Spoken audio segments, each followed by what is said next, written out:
Hey, this is Jason Mott. If you want your baseball news, listen to One Cardinal, One Cub, and One Beer with JJ and Vince.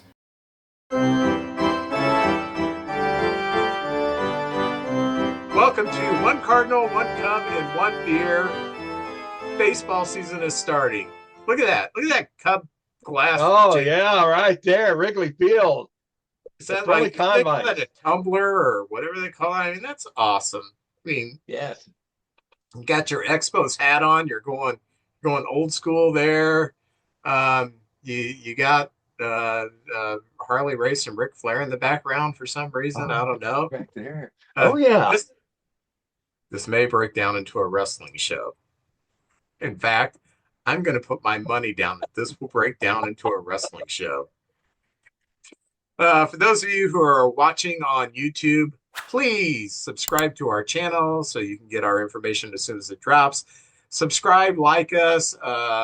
If you go to our Facebook page, like our Facebook page, engage with us because the more engagements we get, the better our product gets out there and the more people will watch the show. If you would like to contact us, you can contact us through one card, one cup, one beer at gmail.com. And we appreciate all the correspondence we get. If you would just like to send us a DM, if you would like to put a comment on the show somewhere, there are various ways you can reach us through social media, good old fashioned email, or just doing a message to us. But if you'd like to contact us, use one of those avenues and tell us how great we are or tell us how terrible we are. I read them all. Okay. So you can support us through Patreon. You go to patreon.com, search for One Cardinal, One Cup, and One Beer, and you can support our efforts for 10, 5, or $2, something like that a month. It's not that expensive. I mean, no one's going broke supporting this. Um, if you would like to be a guest on our show, we have a roundtable coming up. If you would like to be a singular guest where we would interview you because you have some kind of an interesting connection to baseball, let us know. We always like to have our listeners and watchers be our guests. JJ, how are you doing? Doing great, man. Fantastic. It's opening day. Thursday is opening day. I'm going to be there. And Vince, I'm going to throw a little curveball at you. You asked me how I'm doing. I always try to have something new to say or something I've discovered. Jimmy John's now has toasted sandwiches. And if you eat the roast beef cheddar, it'll change. You'll see colors you didn't know existed. It'll change your life. I'm recommending that. I'm gonna try to get them to be a sponsor. I'll eat that for the rest of my life right there. If I have one meal, it's their toasted roast beef cheddar sandwich. Remember Jimmy Jimmy John's? It's a John. great place. Yeah, I Yeah. wasn't a big fan before. Now these toasted sandwiches, it's kind of like a Quiznos kind of thing, and you got to wait for it because usually they get you in and out real quick. But to toast it, it takes a few minutes, and it's Are really Quiznos good. still around? There used to be one in Arnold by the movie theater on the other side of the road in Arnold, Missouri. There used to be one there. I don't know if it's still there or not, but Yeah, boy, I I don't. I think used to they're live in gone. Collinsville. There was a Quiznos there, and I don't see Quiznos anymore. I still see Blimpies. Oh, really? I Um, ain't seen them in a while. yeah, I'll see Blimpies every now and then, mostly in gas stations nowadays. Of course, Subway's Oh still yeah. out there, and there's Penn Station. Gosh, there's a ton of them. Um, now I want a Try try sandwich. try. Yeah. Oh, I'll drive over and pick you up one, Vince. I could go for another one too. Just dreaming about sandwiches now. So, is there Ah. anything better than a good sandwich? A good deli sandwich? It's awesome. No, it's the best. Yes, Yeah, Reuben. I'm a big fan of the Reuben. I like the love the sauerkraut on Reuben. there. I I Mm-hmm. I love the Reuben. I love the Reuben that they do at Arby's. Really good. And Yes. but if you go to like a diner, that's where the best Reubens are. You just go to an independent diner somewhere. Oh yeah, yeah. Thousand Island dressing and all that stuff. It is awesome. What's the Uh, cheese on the Ruby? What cheese do they use on a Reuben? Is that is it what is that? Swiss? It's not I Swiss. think that's what you're right. I think it is Swiss. Woo, good stuff. Yeah, exactly, exactly. Let me tell you, I talked about last week how our house was pelted, and I Yes, have sir. the adjuster coming by on Friday, and being it's our insurance, our house insurance is $500 deductible, unless it's wind and hail, which is what our damage is. Then it jumps up to 2,500. So we know Ours we're is 25. 2,000. Oh yeah. Yeah, for the So same thing. well, by Golly. golly, I am driving on 141 Sunday, and two deer came up and hit the side of my car. Boom. What's I going don't know on? why deer enjoy getting hit by cars, but I didn't hit the deer. They hit the side of my Yeah. car. Okay. Now I'm in the Spark, so there's not much car to hit.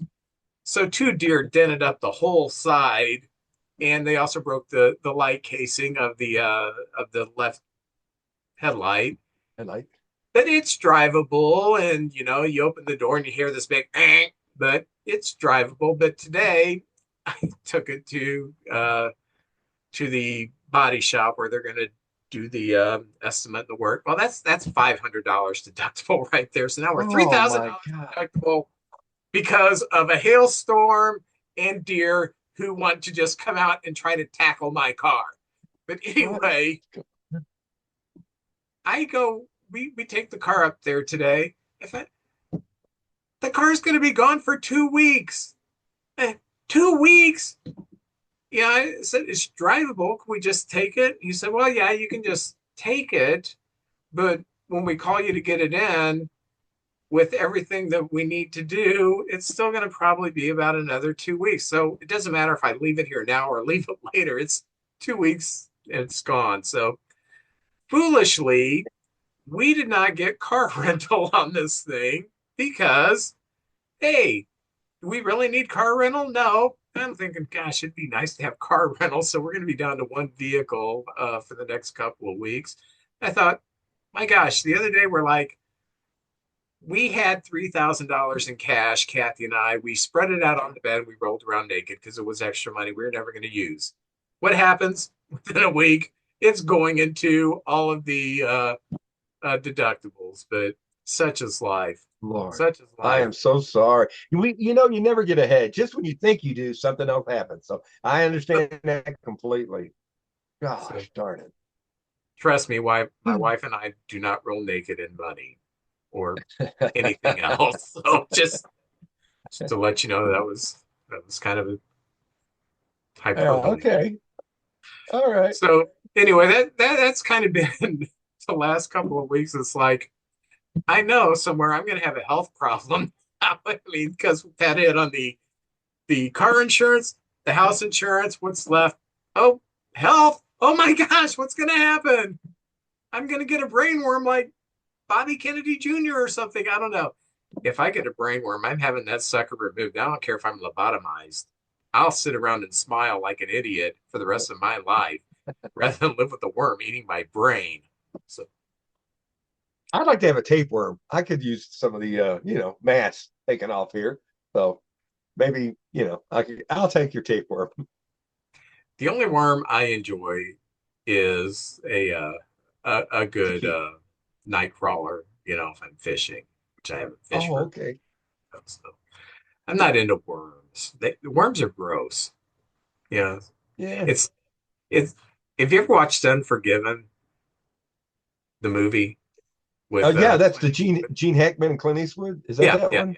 yeah, Yeah. yeah. So when Clint Eastwood is got this fever in the middle of the movie, he keeps telling Morgan Freeman that remember so and so I saw him, and his head was blown in, and there were worms coming out. And then a little bit later, he's talking about he had worms coming out. Thinking, gosh, you got a worm thing going on here. Tough guy, but you hate worms. So, I hate it when the cats get worms. We haven't had a cat with Ooh. worms for years, but we when Gizmo first came here, she had worms in her belly. I don't remember what kind they were. And I mean, she was a stray. We took her in and we thought, oh gosh, this is going to be expensive. So we called a friend who grooms pets and knows a lot about animals. She said, "Oh no, just feed her this, and she'll throw them all up in one deal." So we fed it to her. She was in the basement.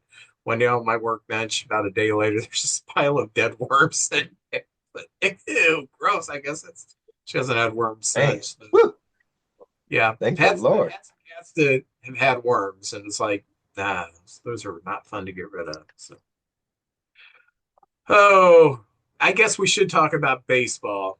Oh, the great game of baseball. Yes, sir. I'm just going to go over transactions and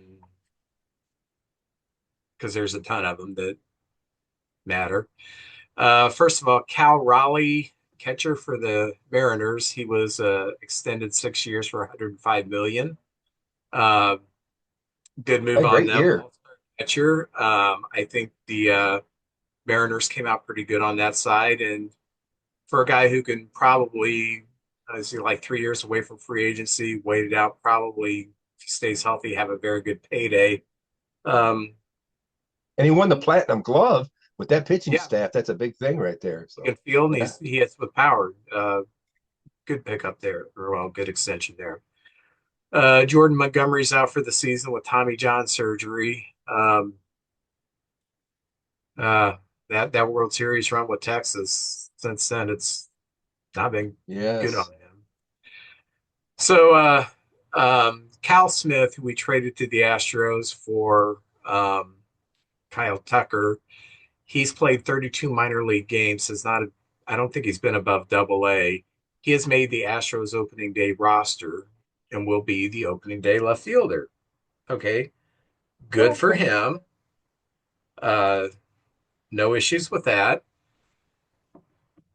So, I had one person in one of my Cub groups, saying how bad the trade is now that Cam Smith is Babe Ruth after a good spring, and Kyle Tucker, who didn't hit very well during the spring. We got really hosed on that deal. Gosh. So I said, okay, we don't know what this guy is going to be. Is he going to be the next Mike Trout? Maybe. Is he going to be the next Kevin Ory? Who's Kevin Ory? Yeah, he was a Cub third baseman in 1998 that had a heck of a spring. So we said, oh my gosh, we got to put him on the roster. Guy couldn't play. He just had a hot spring. You don't know how good this is, and don't know if Kyle Tucker's going to rake. And if he does rake, is he going to stay with the Cubs or is he going to move on to the Yankees and the Dodgers? I don't know. But man, you can't evaluate a trade when the season really hasn't started yet. Gosh. But anyway, Cal Smith, I'm very happy for him. He was our number one pick uh, last year, and he's more of a corner infielder. At least that's what we had him slotted at. But the Astros are, um, I think he's going to start in left field. They've been playing him a lot in the outfield. He had a heck of a spring, so good for him. I don't want to see former Cubs prospects fail. But Right. just don't know how somebody can judge a trade based upon a spring training. It's just beyond me. But anyway, a couple other Don't you things. think there's a lot of that going on the internet? It seems like people are so short-minded. Seems like before the internet, I don't know if people felt that way and now they could just get that information out and talk about it. But it seems like people make quick decisions. Oh, this is a great player. Just having maybe a half a year under your belt, or like you say, spring training, or nah, hey, we got hosed in this deal in just a short amount of time. And sometimes just that's the beauty of baseball. I like it that you have to wait 5 years after your career to get voted on for the Hall of Fame. You can sit there and kind of, all that goes away and you can kind of evaluate the player then. And but it just seems like nowadays people are so quick. Oh man, we don't know what we're doing. That was a horrible trade. Sometimes it takes a while. I think of Rosarina and Liberatore, who Liberatore is only 25 years old, and each year he seems to be getting better and better. And it looks like he's earned his way into a starting job in the pitching staff. And a Rosarina comes up big in big moments, but I ain't through with this trade yet. I think there's still some chances for Liberatore really to shine. And like you said, I'm pulling for Rosarina. He's now with Seattle to, have a great career. But I'm with you, Vince. People just seem to be really short and on throwing labels on people. Oh, this guy's he ain't got what it takes. Baseball is a game. It just takes time. A couple things. You and I are older, and Yeah. we've experienced baseball for 50 years. So we understand that hype is not fact. Hype is hype. And sometimes you get caught up in it, and the older you get, the less you get caught up in it, the less you get caught up in it. Because I don't want to read how great a player is. I want to see it. And I'll give the example of our favorite player on this show, Paul Skeens. I'd heard about Paul Skeens. I reserved my judgment on him until I actually saw him play. I thought, yes, this guy is great right now. Is he going to be great in the future? I don't know. We don't know the future. Oh, Uh, yeah. but right now, he is great. It's like the first time I saw PCA playing in the outfield, watching minor league games. I thought, I don't know if this guy's bat is going to translate, which it looks like it's going to now, but this guy is the best center fielder in the Cubs organization now, in everybody, and I think he's probably Gold Glove caliber now. Um, so we have the benefit of our years of seeing a lot of the next big things or people who nothing was expected of, and suddenly they're great players. We have that benefit, and some fans don't. And I think there's a bigger issue um, that is just a fact in America. Most people don't know how to evaluate history.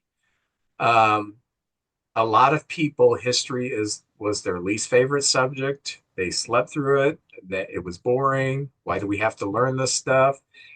And we have people who don't know how to evaluate history. And one of the things you learn when you evaluate history is try not to make the same mistakes twice.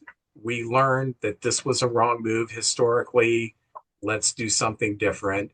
And in baseball, it's the same thing. You and I, we have an understanding of the history of baseball and know the ebbs and flows, the stuff that goes along with it. So we don't jump to conclusions too fast. But some people, they just Cam Smith, 32 games in the minor leagues and a spring training, Hall of Fame.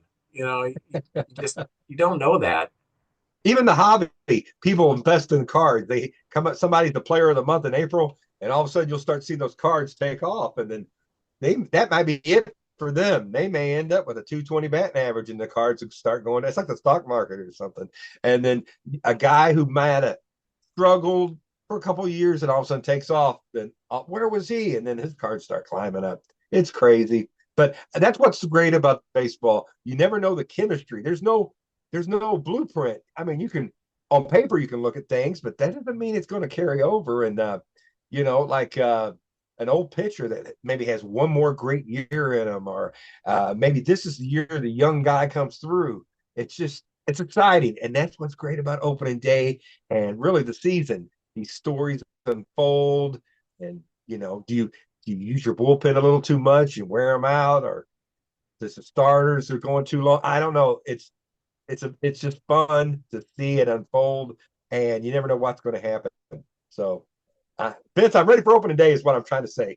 Oh yeah. Uh, Clayton Kershaw's been moved to the 60-day IL, which clears a spot on the 40-man roster. So that was no surprise. I Last hate year, I that. picked James Outman to be Rookie of the Year. He's sent down to the minors this year. Um, where's he going to play in that Dodger team? They don't have time to wait for him to develop. They're great now. So I look for him to be possibly moved because it's like Michael Bush. The Dodgers had him for many years in the organization, but they never had room for him. Finally, at the age of, 26, 27, they traded him because he's on the backside of 20, still playing in the minor leagues when he's certainly major league talent. So That's right. uh, James Outman sent to the minors. Joe Musgrove also moved to the 60-day IL. So the Padres, gosh, uh, they're going to be a weird team to watch. They're either going to I know. overcome this stuff, or they're going to tank, not tank, but fall apart. So Yeah. I'm kind of curious about them. I see them as a team that has a high floor and a high ceiling. So if it goes bad, it can bottom out. If it goes good, they're a playoff team. Uh, the Braves signed Verdugo, and I was talking about Oh, him last week. How he has, yes. high WAR, and he's going to start the year in the minors, of course, because he's played no baseball because he had no spring training. Uh, the Rangers released Hunter Strickland, and then they signed him to a minor league contract. And the Rangers also released Jesse Chavez, and that may be the end of Chavez's career. He's 42. He's pitched everywhere. Did he ever pitch for the Cardinals? He had a couple stints with the Cubs. I don't believe so. I don't think he was a Cardinal. Yeah, I always liked him. Yeah, Um, a nice career. I'd take that career any day. yeah, in 2018, he was one of our best options out of the bullpen, and then 22 or 23 came back, only pitched a few games for us. Um, the Yankees have released Dominic Smith, who played for the other team in New York, the Mets, and first baseman had some moments, but this is interesting. The Brewers, they signed Mark Canha for spring training, and now they've traded him to Kansas City. So I just like the way Kansas City's putting together this team. They were a playoff team last year. Mark Canha is a good guy to have on the bench uh, Great. to start if you need him to play some first base or DH, and also someone who can pinch hit. Just a good piece to have on your team. For the Orioles, Kyle Bradish is on the 60-day IL, and so Baltimore signed who? Oh, Kyle, Mr. Kyle Gibson. Kyle Yeah, I'm Gibson. so glad he pulled. And you said last week what a good war he had. He did, I thought, an excellent job for what we were expecting. He did what we expected last year. He had a nice year. Yeah, and he's going to start the season in the minor leagues because he had no spring training. So that's one of the bad things about this situation. If you don't get invited to a camp, and like a Kyle Gibson or an Alex Verdugo, and you're a good player, but you're not quite. Someone doesn't want to commit money, real money to you. They want to see what they got in camp, and then they sign you at the end of camp. Yeah, we could really use Gibson. We could really use Verdugo or whomever. And now you've got to play, a month, 6 weeks of minor league baseball to get yourself up to snuff to be playing in the majors. Uh, Also, the where is my? There it is. Also, the Orioles sent Dylan Carlson to AAA, so he's not making their opening day roster. Um, I guess he had a pretty bad spring. I didn't pay attention to the Baltimore spring, but when I was reading transactions, oh my gosh, Dylan Carlson sent to AAA, so feel bad for him. I do too. Toronto extends Alejandro Kirk for 5 years. They're all-star catchers, so it was a good day for all-star catchers. That are young that get Yes, a extended. very good day. Uh, Seattle released Drew Pomeranz. Apparently, that Seattle rotation is going to be tough to break into. So I Yes, assume sir. other teams will take a look at him. Um, Padres add Yuri Gurriel to their 40-man roster. Very good. Uh, Ross Stripling was released by the Royals. Um, Poor guy, just a few years ago was starter for that Yeah, Dodger team, and now injuries, and he's having trouble keeping going. Speaking of other great pitchers, Bryce Elder, who a few years ago started the All-Star game, I believe, 120 games. He's going to be starting the year in AAA. Can't break the Braves rotation. The that's a Rangers, good rotation. That's a tough yeah, one to get into. Yeah. Rangers are sending Evan Carter to AAA, who was a World Series hero just 2 years ago, and Oh, fickleness of baseball. Yes, But sir. that was all just transactions. I'm just throwing out names that have some recognition. I won't be doing that anymore. Because, but this is fun. This is All a right. fun segment right now. All right. Pitcher Ryan Johnson has made the Angels opening day roster, and he has not thrown any minor league innings. First player in quite a while that has jumped straight from college to MLB without pitching in the minor leagues. Does that mean he's never going to pitch in the minor leagues? No, it means if he has a great career, hey, there he is, never played in the minors. It's happened before. Catfish Hunter never pitched in the minors. There's a lot of other players who have had good major league careers that just didn't play skipped over minor league baseball. Bob Warner never played Yeah. minor league baseball.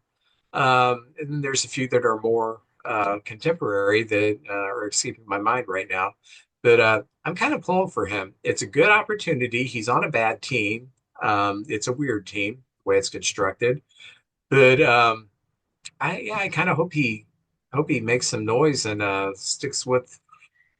has a good season and sticks with it. I just can't wait to see him throw. I always, a player like this is a freak, and I want to see the freak pitched because is he really that good to jump straight from college to MLB baseball? We shall see. JJ, that's all I got. What do you got for general news? Well, I Anything? like you just said, bring on the freak. Here I am. I am the freak.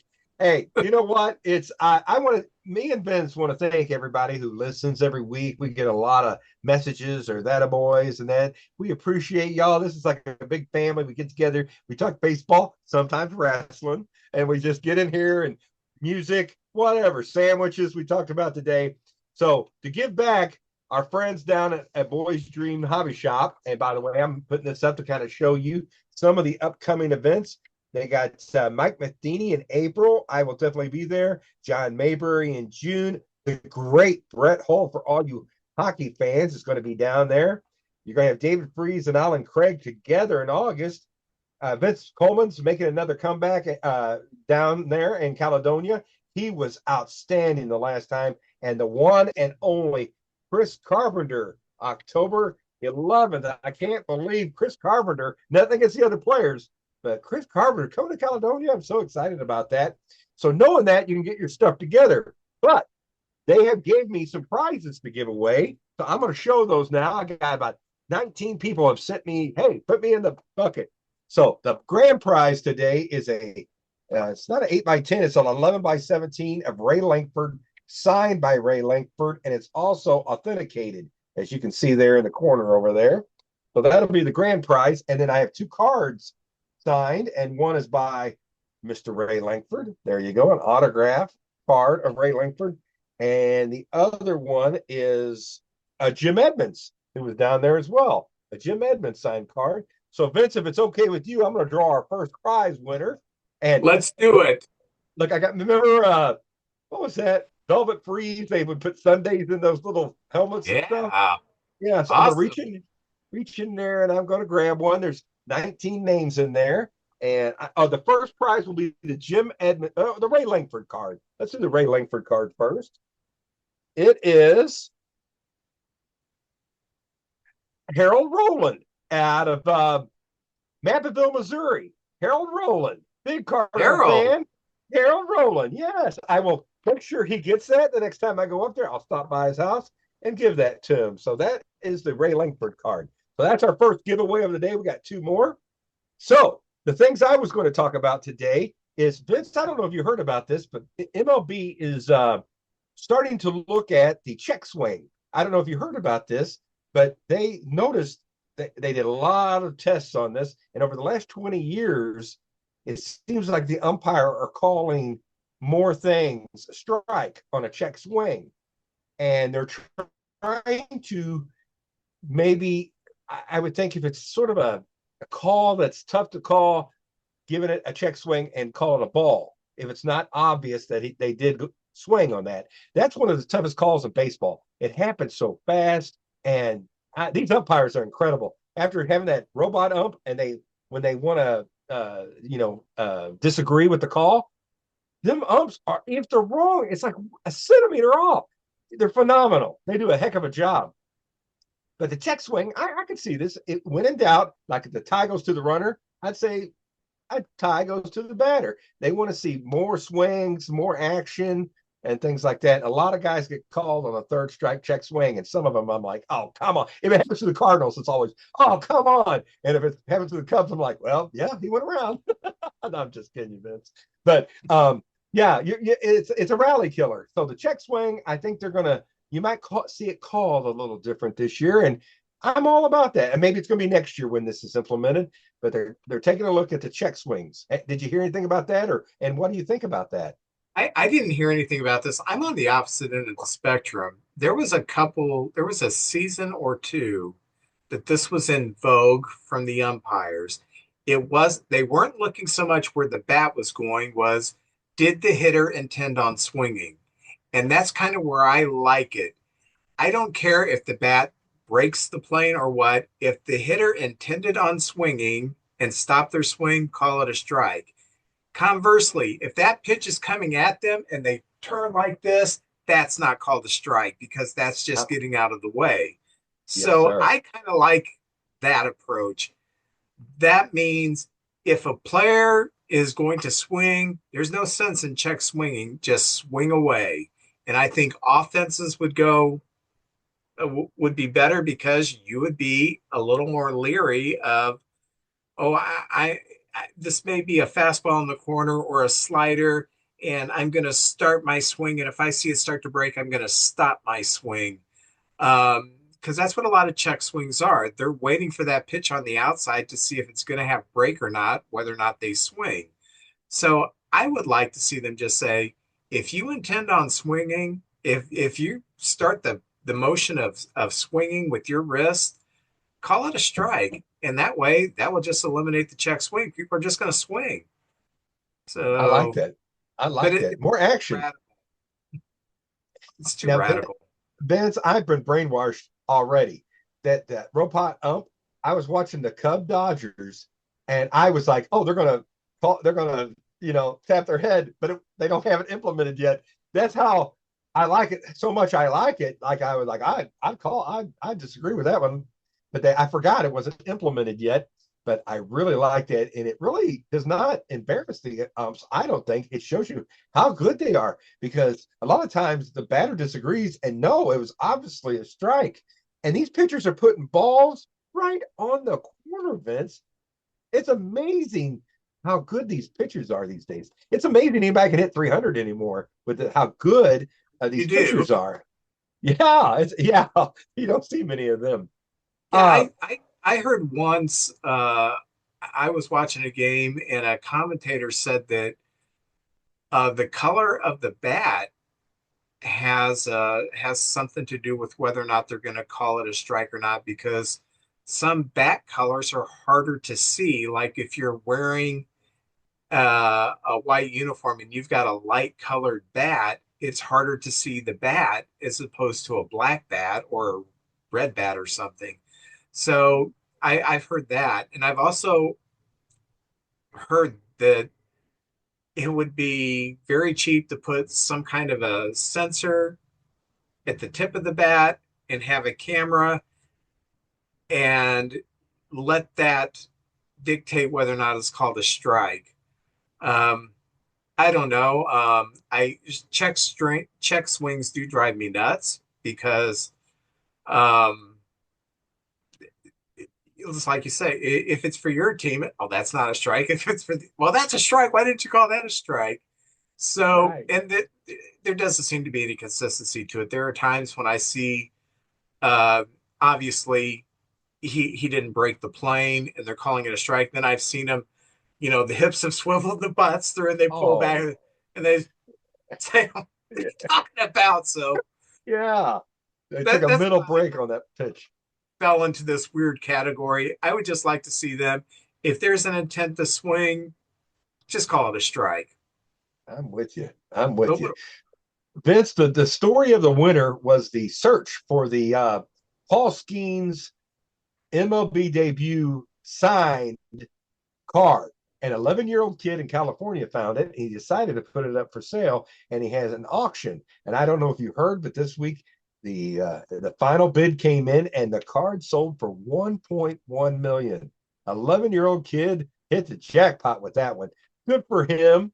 He's got his college money, and I don't know, he can supersize his McDonald's at college with that money.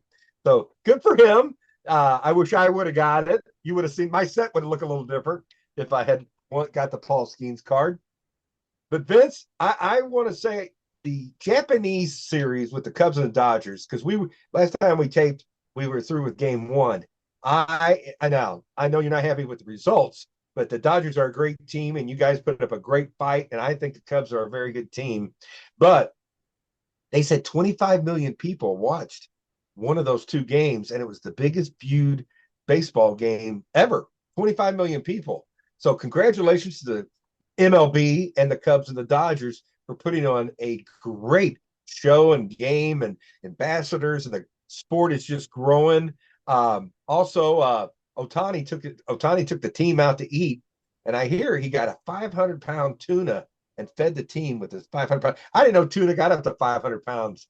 Vince, maybe I'm pretty dense and didn't know that, but that's pretty darn cool. And I know they're probably pretty expensive, but Ohtani can afford it. When you get one of those 5-ounce cans of tuna, that was once a 500-pound tuna that they squished. They just they put water in there and stuff like that. But that's a great that the captain of the team or one of the veterans takes care of the rest of the team, and it's a bonding thing. So that's pretty cool. And Ohtani is just, Vince, right now we're in the middle of this whirlwind of Beatlemania Ohtani kind of thing, but we're going to miss it one day. And you know how careers go, they're fast. And I'm really enjoying this. And this guy, class act, he's on an opposing team, and they're great. But just everything about him is magical. I think when he goes to a visiting city, the attendance goes up. People want to see this guy, and it's fantastic. And I'm going to do this is a tease, everybody. Tonight, my cards I'm opening. This is a special set. It's called the Ohtani 50-50. How about that? And one pack is, I don't want to tell you how much I paid for this because I'm embarrassed, but I thought, hey, I'll open it and everybody will get to see it. And why it's 50-50 is it honors all 50 stolen bases and all 50 home runs. So it's the highlights, and it's some extra cards too. And Vince, there's some autographed ones in there too. So I'm just saying, that's in this pack here. I never even heard of that. And our good friends down in Caledonia goes, JJ, we got something to show you.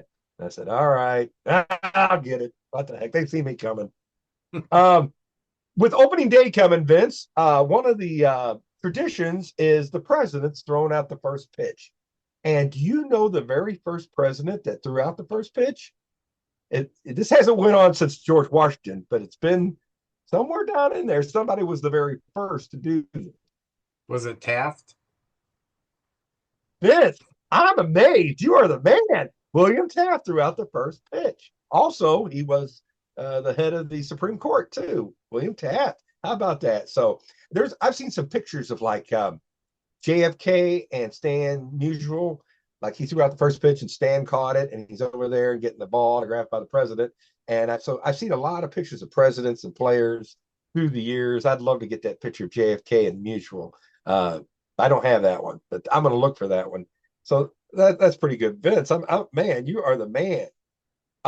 Max Muncy set a record. Did you hear about this? No. He's the fourth player to get a hit in 5 different countries. He's the fourth player to get a hit in 5 different countries. The countries are the United States, Canada, South Korea, Mexico, and now Japan.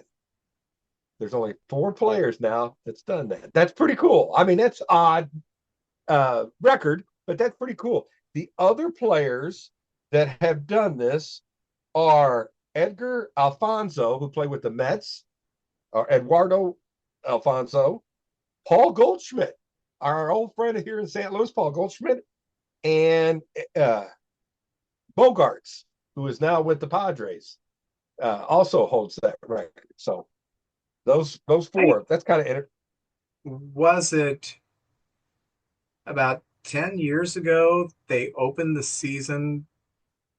I think it was the Diamondbacks and Dodgers in Australia. So I imagine Goldschmidt, one of his hits was actually in Australia. Oh, maybe these five are the ones that Muncie did it in. Maybe that's it. And the other ones, I don't know what. Maybe it doesn't. Maybe it's not the same five for all four of them. Yeah. So that is very possible. And let's see. Uh, one last. I think that's it, Vince. That's all I have out of the MLB so far. Very cool. So what's going on with the Cardinals?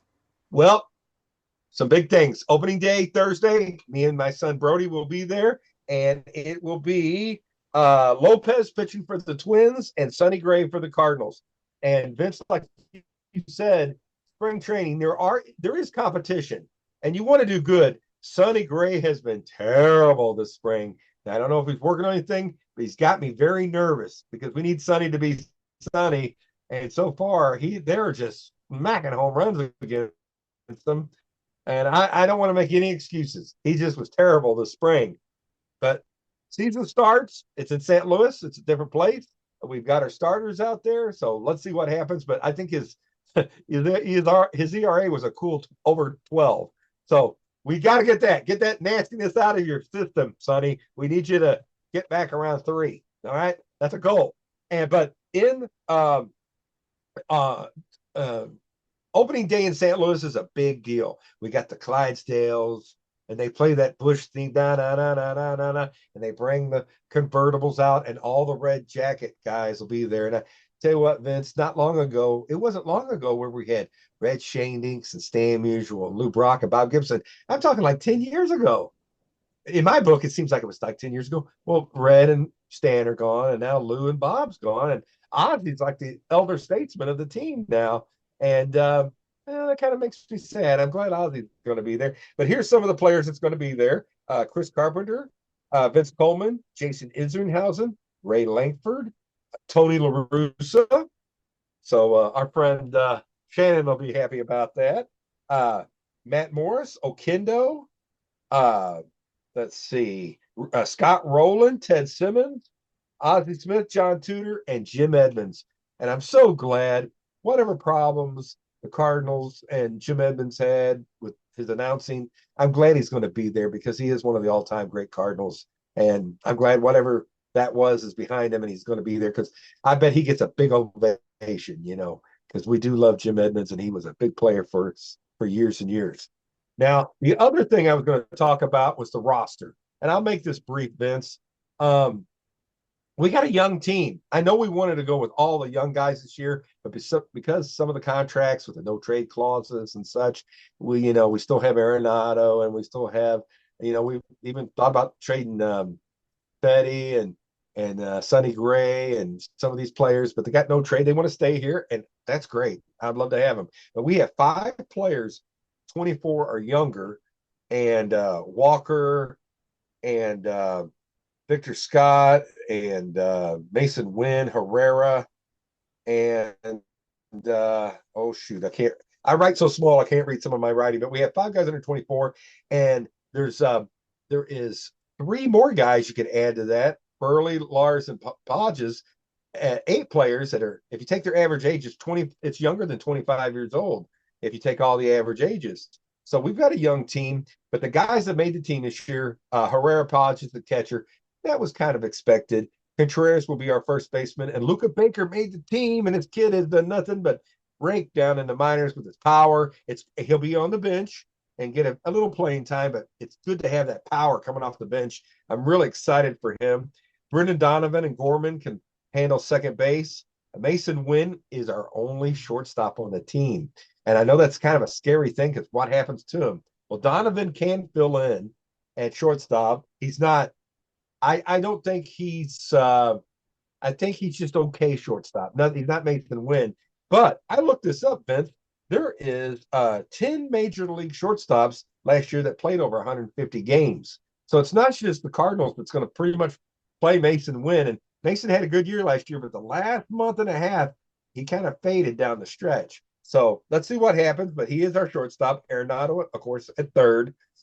And in the outfield, we're going to have Lars Nootbaar, Jordan Walker, Scott, and Vince. I was so happy. Victor Scott did nothing. He's turned it around. And he kind of, to me, mimics PCA. Now, PCA is a star. He's got that swagger. I don't think Victor Scott is quite like that. But as far as talent, speed, Victor, I tell you what, PCA and Victor Scott can hit a routine ground ball to second base, and it's a bang bang play over at first base. They're exciting. They can steal bases.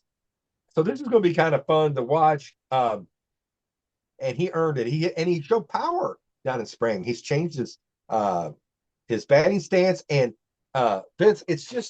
He just seems like a different guy. Like last year, it just seems like he was just overwhelmed. They were knocking the bat out of his hands, and this year he's got that confidence. And I noticed PCA the first year he came up, kind of the same thing, and then all of a sudden last year there was a moment where you could just see the confidence in him, and then he just played better and better, and he's phenomenal, I think. Ciani did make the team, and he will be the fourth outfielder. And we also have Burleson, who can play the outfield, first base, and be the DH. So that's our team there. As far as the pitching staff, well, there is a surprise. The Cardinals are going to go with a 6-man rotation. And the first part of up to April 16th, it's going to be a 5-man rotation. I think Matz is going to go to the bullpen, which he did a real good job in the bullpen last year. And he is injury prone, and we love Matz. But let's be honest, he does get hurt a lot. And it looks like it's going to be Sonny Gray, Michaelis, Palante, Betty, and Matthew Liberatore, who's only 25 years old. I thought he was 27, 28 years old. It seems like he's been around for a long, long time. But Liberatore has every year has got better and better, and he will be our 5th starter. And I like that. Now, there was a kid that was our best pitcher this spring, McCreevy, number 1 draft choice. They sent to Memphis. And Vince, the season's long. People get hurt. Trades happen. You never know what's going to happen. But McCreevy and Quinn Matthews, who I think are major league quality, they have major league arms. I think they'll be up sooner than later this year. And so we have some young guys where we're not just throwing out somebody there. And Matt's in the bullpen. And the bullpen ends with JoJo Romero, Matz, John King, Helsley, Fernandez, Roycroft, Leahy, and we got this new guy, Matone. It was the only pickup we had this year besides I think it was a guy from Baltimore we got and played a bunch of different positions too. So that's our team coming into the season. I'm excited. I think there's some young players who are getting chances. And Vince, all I ask is let them play a position. 2 years ago when we were so bad, it seemed like they would move guys all over, and they were quick with them, like Jordan and Walker. Go to the minors. Let this kid learn in the big leagues. He's had 2 years now. Let him play. I want to see him with 500 bats. How good is this kid? And Wynn and Scott and Herrera. I'm really excited about this, and I'm glad Contreras and Arenado are veterans with this young group of guys. So, Vince, I'm not. I live in reality, and I'm like we talked tonight. 500 would be, I think, a good season for the Cardinals. I'm not just saying they're going to get 500. I'd love for them to go on a run and be the surprise team of the year, but I think around 500 is realistic. So that's from the Cardinal news right there. Yeah, the Cardinals, in my mind, and I'm honest about stuff. I don't know whether the Cardinals are going to. The Cardinals, in my mind, they have a low floor. They could lose 87, 88 games. They have a ceiling that would be 500.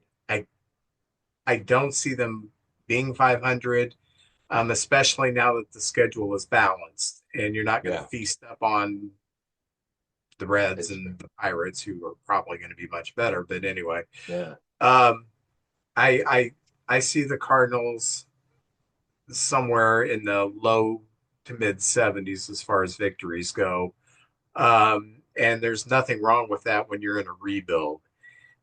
This is tough to tell the average fan, because the average fan is the team good? Yeah, okay, I'll go see them. I'll root for them. Is the team bad? I'll go mow the lawn, But it's tough for the average fan to see that. But for hardcore baseball fans, this year for the Cardinals, is not so much about the record. It's about the improvement of the players and seeing exactly what you have. So this is the first year in, I think, 8 years since Sling kicked the Fox Sports Midwest off of the Sling. But we do have the app now, so be able to watch some Cardinal games. I'm not watching the Cardinal games to watch the Cardinals win or lose. I mean, my wife will. But I'm watching the Cardinal games because I want to see Victor Scott. I want to see Mason Wentz. I want to see Gorman. I want to see Burleson. I want to see these players that I hear about on this podcast and in other places that I haven't been able to see because of the blackout rules. So that's going to be quite exciting for me. But if I was a Cardinal fan, I would be excited for the reason you're excited. Let's see what we've got. I'm not excited like, oh, we're going to win the World Series, but there is a reason for excitement there. It's not like the White Sox. I don't know if you've heard about the White Sox. Since spring training, they've had 6 pitchers go down needing Tommy John surgery. Now, this is a team that won 41 games, and their pitching has been decimated already. I mean, why watch the White Sox? I'm not trying to be mean, but I mean, when the Cubs play the White Sox, I'll watch the White Sox because I want the Cubs to win. But if I was just turning through and a White Sox game was on and there wasn't a player on the other team or another team I wanted to see, that I wouldn't watch the White Sox. It is a good chance for our young players, these AAA guys that thought maybe I'm 2 or 3 years away. They're going to get their opportunity. You're going to get to see these young guys and see the future of the team. So I try to be positive. There maybe something can come out of that. You never know, but that's got to be rough. We can't have that White Sox guy on. We got to cheer him up. Well, the one thing I am looking forward to, one of my favorite Cubs over the past couple of years has been Talkman. And now that he's with the White Sox, he's going to get a lot more playing time. I'd like to see him get 455 at bats and, kind of see what he can do as a full-time player. So, pretty cool. Is that Cardinal news? Oh yeah, that's it. That's all right. Pretty much it. In Cub news, and I knew this was happening the very first game in Japan when Imanaga left after 65, 70 pitches, and they brought in Ben Brown and stretched him out to where, even though he had some bad luck, but he got hit pretty good against the Dodgers. I think he got like 60 to 65 pitches. So I thought, okay, Ben Brown, without announcing it, he's got to be our 5th starter. And it has been announced that he is our 5th starter. I did watch their game today, their last game of spring training. And Ben Brown started, and he pretty good. Gave up I think he gave up a 2-run bomb, but pitched out of some trouble. So very happy with that. We have our starting rotation is Steele, Imanaga, Tyone, Boyd, and Ben Brown. Okay. Now this is what else we've got. We have Jordan Wicks. We have who's starting in AAA because he has options. We have Javier Assad, who is injured, but he's rehabilitating and he will come back and be on the staff in one capacity or another. We have Colin Ray in the bullpen, who was a starter last year down the stretch for the Brewers and had a pretty good season. We have Brad Keller, who is making the team. I'll get there in a minute. He's making the team, and he's going to pitch out of the pen, and he's in the high 90s right now. We have, what's his name?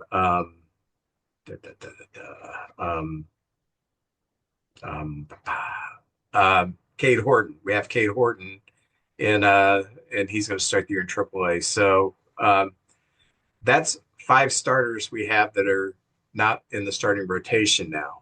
And that's what I really like about what the Cubs have done this winter is that they have stockpiled starters Whereas last year, if one went down, you didn't know quite what you were going to get. At least now we know we have quality guys who can give us competitive starts should starters go down.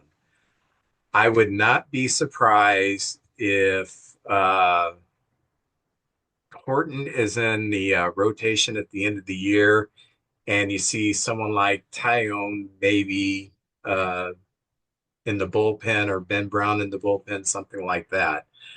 I just like what we have.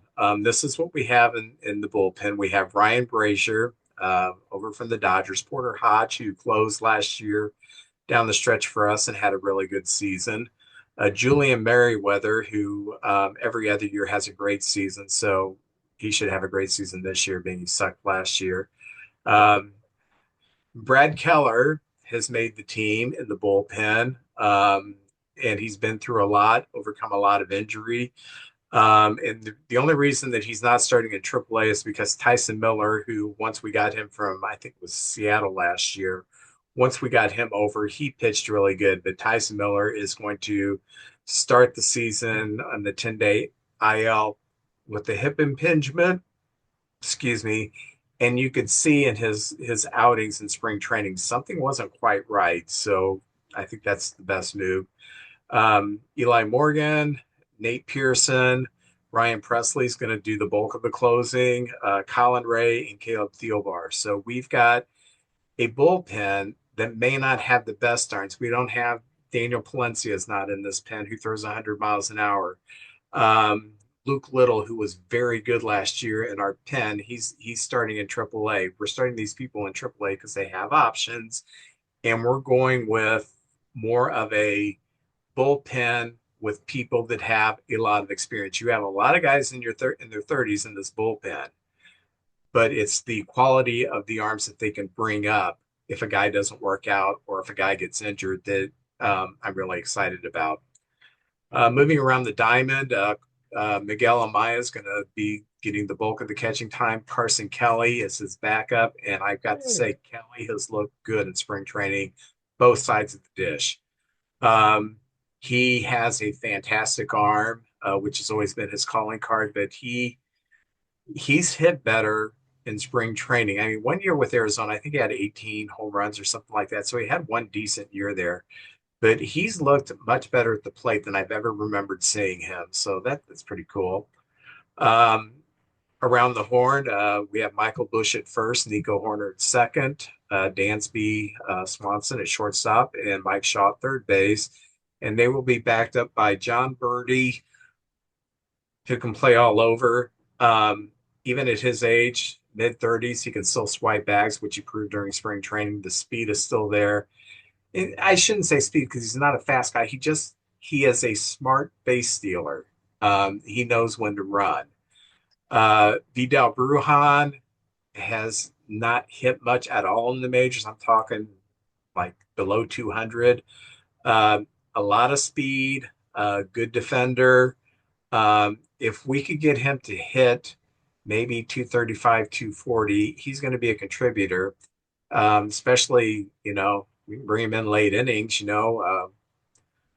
somebody gets a hit that doesn't run well, Amaya or Kelly and have him go pinch run, steal second base, and get him in scoring position. So I do like Brujan um, making the team. Justin Turner, he's going to back up first base. He has played some third base in spring training, and he hasn't played much third base the last few years. So I think in a pinch, we're looking at, okay, if we absolutely need a pinch at third base, we've given Justin Turner some reps, and he can at least fill in for a game or two if need be.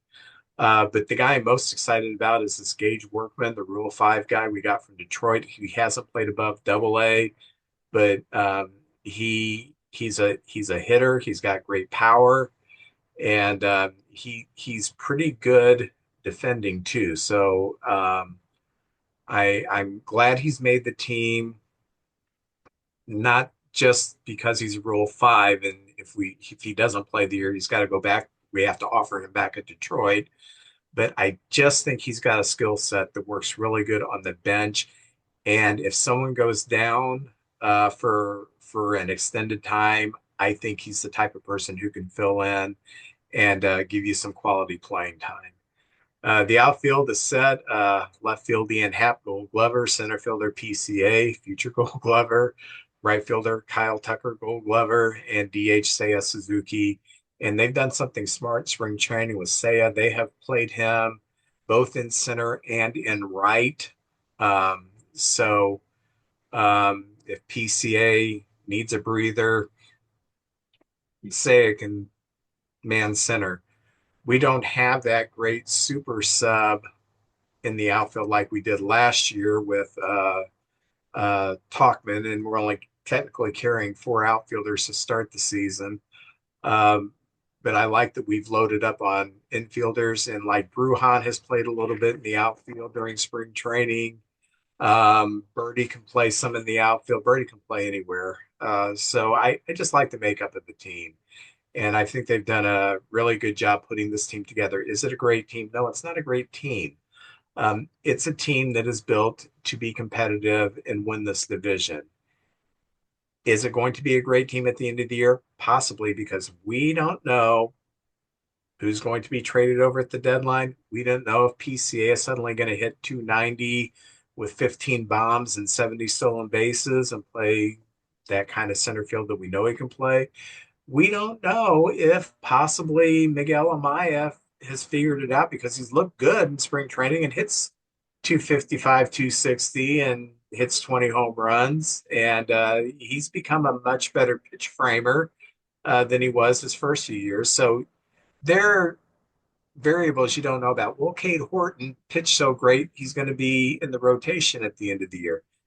Is Ben Brown going to work out? There's just so many variables you don't know after, that have to play out during the season. But as of today, I like the way the team's constructed going into the season.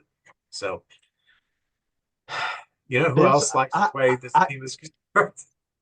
Like, say your point first, then we'll do the trend. My one point is, and you also have Craig Counsell, who's in his second year, and he's sort of putting his stamp on the team, bringing his people in, the people he's, coaching staff and the trainers and everything, and getting that team that I really think you guys won 82 games last year, but with y'all's defense, all the starting last year, you had a few stretches where it was some rough stretches, but I think with your pitching and your defense, it seems like defense never goes in a slump.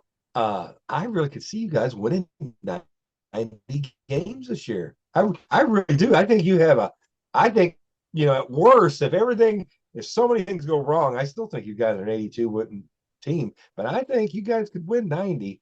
I don't know how the bullpen's going to be. Sometimes bullpens can be finicky, but that's the only place.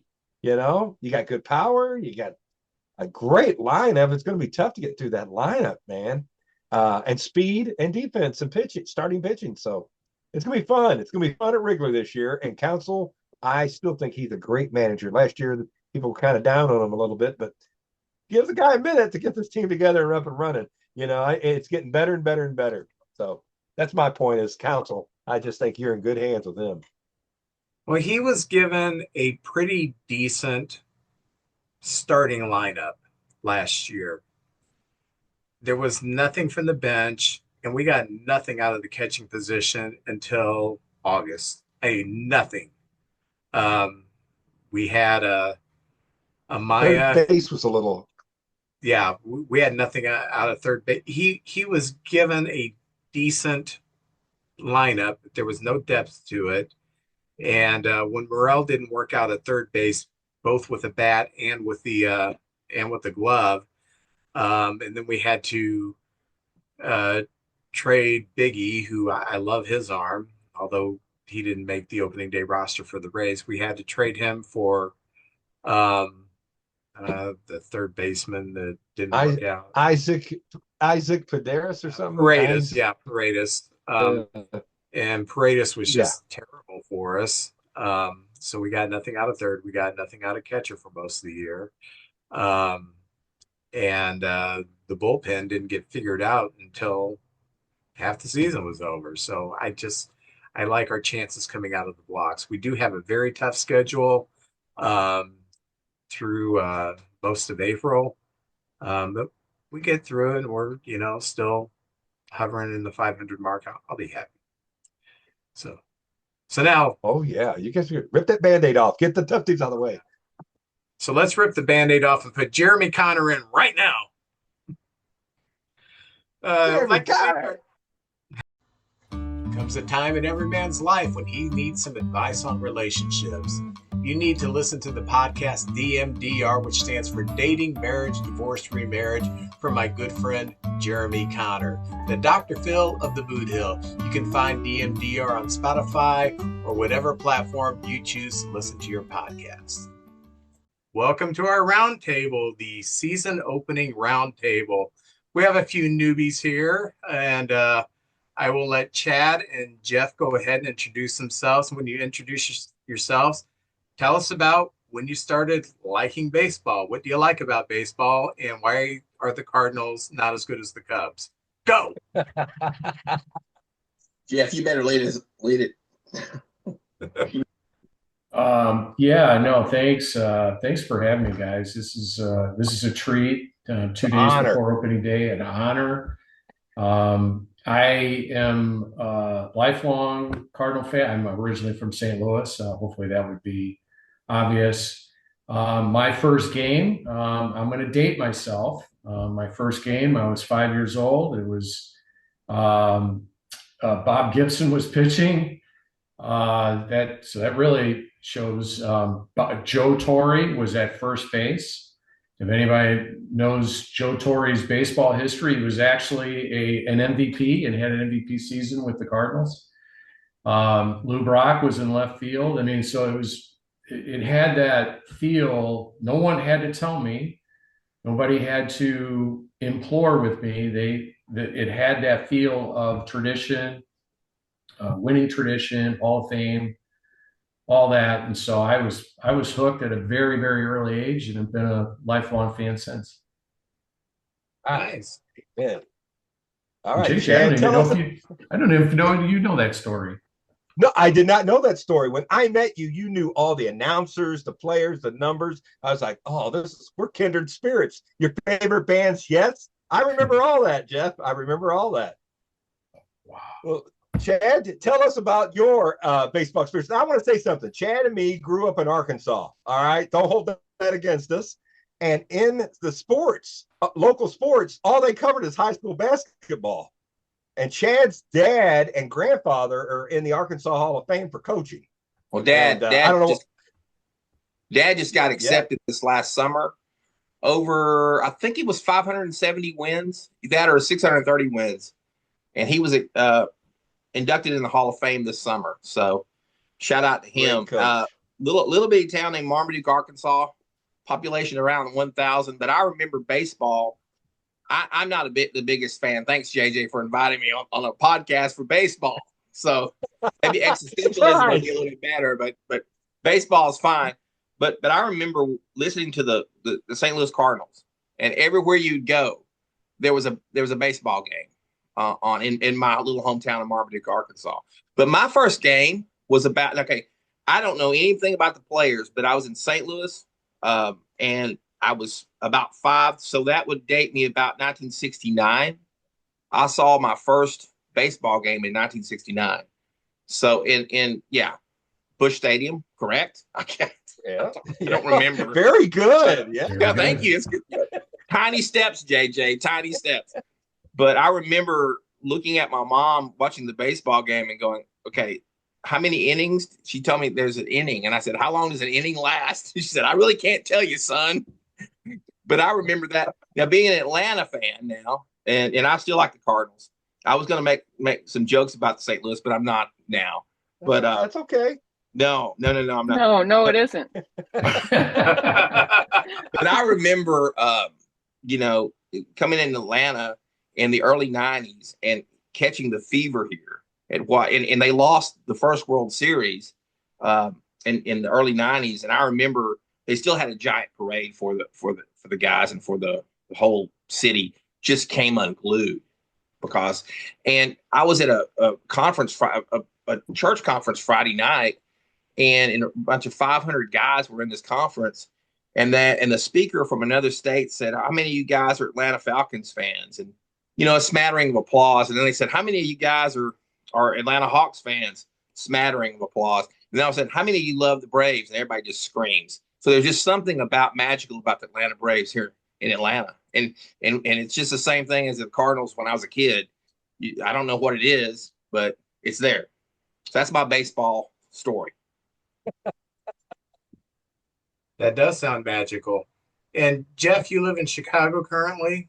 I do. I've been here since '93. Still haven't seen the light. Well, That's okay. I live in Peevely, so yeah. there's not a Cub fan within 50 miles of me. So And oddly enough, I live in a very White Sox area, or I should say, dominated area. I mean, there's a few Cubs fans, obviously, but maybe by choice or by accident, I'm surrounded by a lot of White Sox fans, which there's a little bit of kindred spirit there, if you can imagine. okay, let me ask. Go ahead. Oh, I'm sorry. I just what Chad said. Just I talked to a lot of people from Arkansas, Colorado. I mean, the reach of KMOX.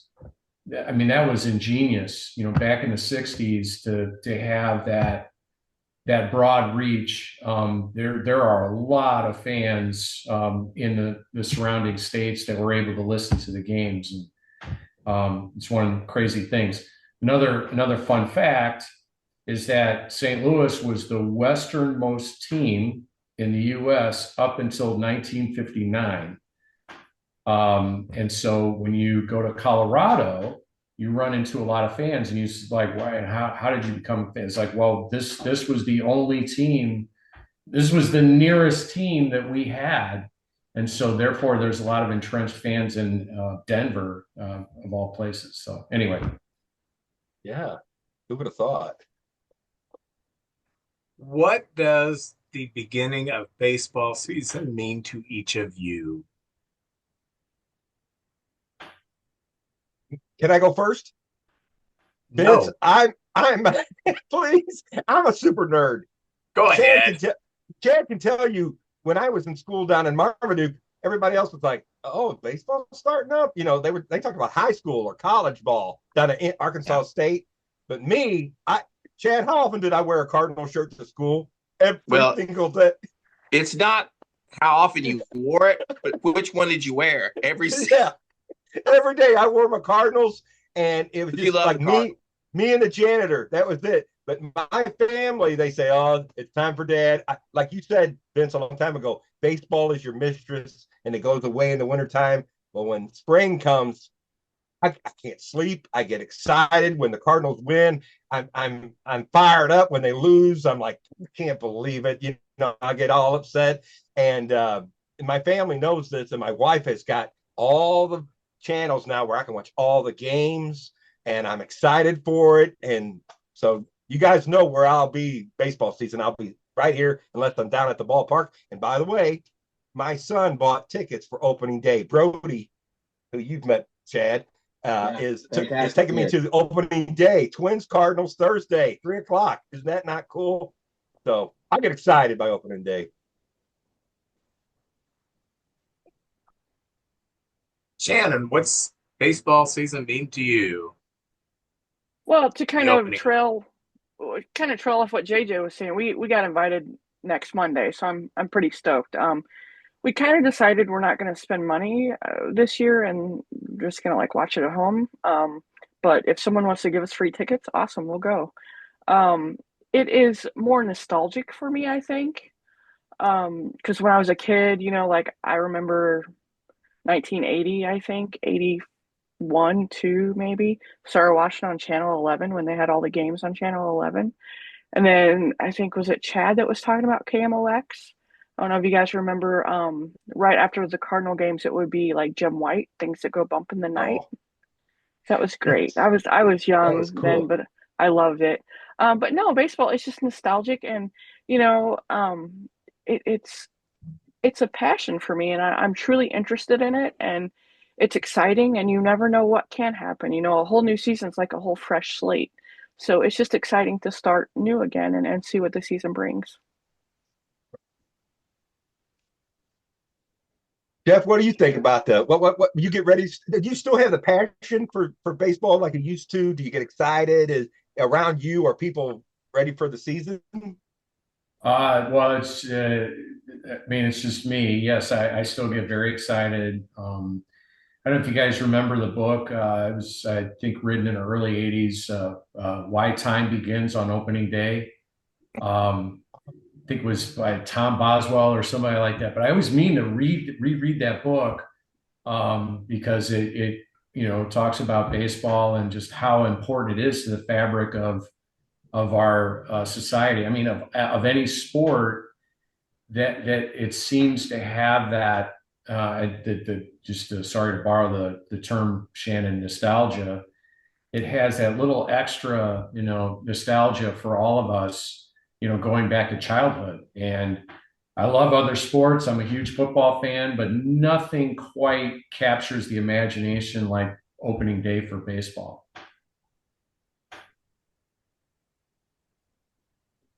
Dad? Okay, I'm trying to come up with something quick, JJ. But No, no, well, be no. honest. Is it just Yeah, another day? Do you I'm start gonna be noticing completely baseball? honest with you about. I'll be completely honest about the opening time of baseball. I usually gripe and try to find the ball games on TV of my 1,000 channels and trying to figure out where Bally's is located or wherever to see if I can get the channels to come in. And so I'll religiously watch the baseball games for the first few weeks, because I want to keep up, and I will get my app and I will click on that and I will try to find all that stuff. But usually I lose interest about middle of the season. And then you have the spark of the All-Star game happening. That's a great. And then you come back in October. The greatest month in sports is October. You got baseball, you got college football. Now I'm going to say something that's kind of weird. Sorry, Jackson, but baseball is a unifying force. It's not so regionalistic, if that's a proper term, like football is. Because football, we love our college football down in South, in the South. We love the SEC, but that's more regional. But baseball is unifying for the whole country. We can talk about baseball with whoever. And me as a novice, I can talk about baseball with someone who's not of my political persuasion, and we won't talk about politics at all. We'll talk about baseball. So that's one reason it's America's pastime. It's a unifying factor. It just gets us out of our mode. That's what's wonderful about it. So I think that makes sense. I agree. It's a unifier because there are people that, as an introvert, I would never really talk to, but if they're wearing a Willie Stargell jersey, I loved Willie Stargell, and so we got a conversation going. Every year at this time, I can't sleep. I'm just so excited for opening day. And I know the Cubs and the Dodgers played the 2 games in Japan and they count, so on and so forth. But there's nothing quite like opening day for me.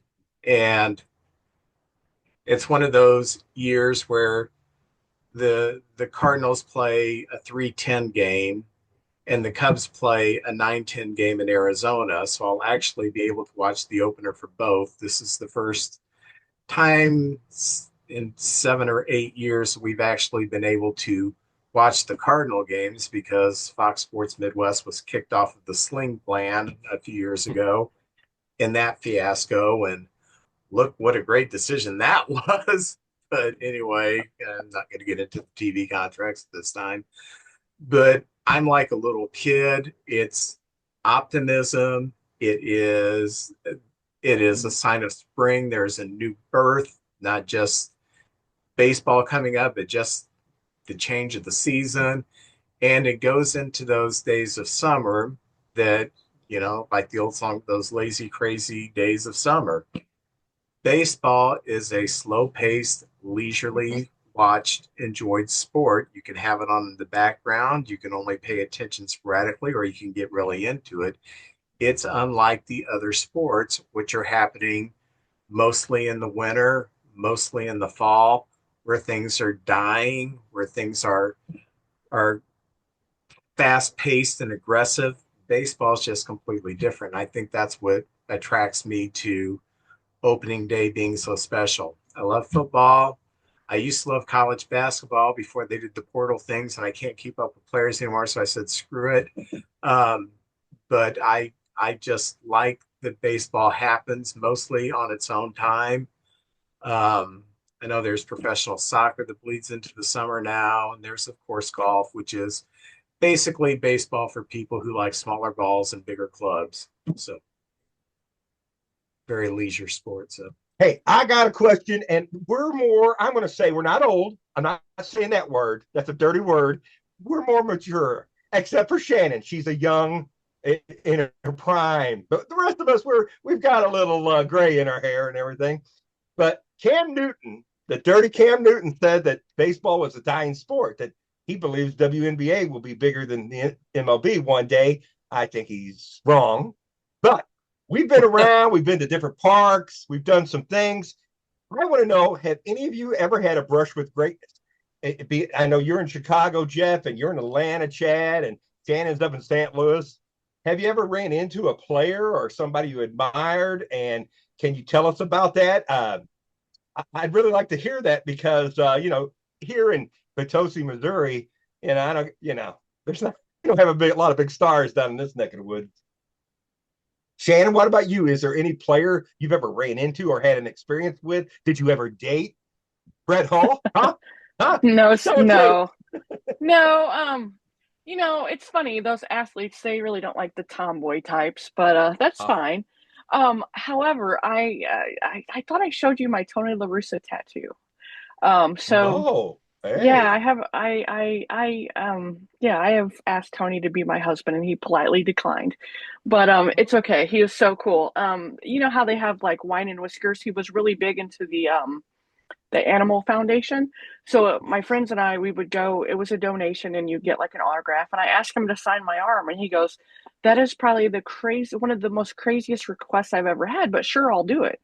And he was so cool about it. And it just so happened the very next day we had winter warm-up tickets because, I'm his stalker. So not really, but I had a ticket to get his autograph there and I showed it to him and he was like, oh my God, that's awesome. You got it tattooed like overnight. Can I take a picture of it? And I was like, absolutely. So he's super cool. Someone was mentioning Joe Torre. I got to meet Joe Torre at one of these things. It's just really fun. Jim Edmonds, everyone's been super nice. But if you think about it, you're paying money for a charity and it's like your hard-earned money. They should be nice to you. So I've been really lucky. But dated any? No. Just super, brushes with, hey, I'm a big fan, Very cool. Now, Jeff, I know I've seen from the pictures, you actually went over to London and saw the Cardinal Cubs series. I know you're not a big talker. You wouldn't put that out there, but I'm putting it out there because that's really a cool trip, man. Oh, did you run into any players, or have you run into anybody? No, not unfortunately, I didn't. But I'll say I was never more proud to be a Cardinals fan. I was wearing this hat, and I got stopped at every street corner, like impromptu conversations by people from St. Louis. I went to the first game, not the one, not the good one, but in the stadium, if you had to judge, you would say 55-45, Cubs to Cardinals, which is pretty close given, the overall size of the respective cities. So I was pretty proud of that. And that was, as I said, that was a fun experience. Watching a game in a soccer stadium, I thought they did an amazing job of converting, what looked to be an impossible thing to convert into a true baseball diamond. That first game, Wainwright, he was throwing batting practice fastballs. I remember like cringing at every pitch. I don't know how it looked on TV, but It looked really hittable from where I was, and certainly was. Made me think a lot about Greg Maddox and how, when he was later in his career, how he was able to be effective, barely breaking 85, but he had such pinpoint control. And Wainwright was trying to do the same thing. He was trying to do that later, Maddox years, but he never quite could be anywhere near that. But in terms of brush with greatness, so where I live, when Lance Lynn pitched for the White Sox, he lived 2 blocks away from me. I saw him a couple times walking the dog, and it was like, kind of a wave. It's nothing to write home about, so nothing to get excited. I would say one other story I have is in 2009. My lovely wife, she bought me a spring training package where we got to go. I got to take batting practice in Jupiter in their stadium. Denny Martinez, if you guys remember him, he threw a perfect game. He was one of the coaches for the Class A affiliate. He threw the batting practice. That was something I'll never forget. But after that, then there was like a barbecue. I got to meet Ricky Horton, Kyle McClellan, and Tony La Russa. I did not ask Tony La Russa to marry me. Ricky Horton is quite possibly the nicest, most just approachable, nice guy that you can ever imagine. Very charming, and I really enjoyed having little sidebars with him. And Kyle McClellan, he was a really good dude, St. Louis boy. I enjoyed meeting him, and La Russa, he is what you expect him to be in person. And those are my brief brushes with greatness. That's pretty cool, man. Thank you for sharing, man. Chad, Cool. any run-ins? You're down there in Atlanta? You got Falcons or Hawks or Braves?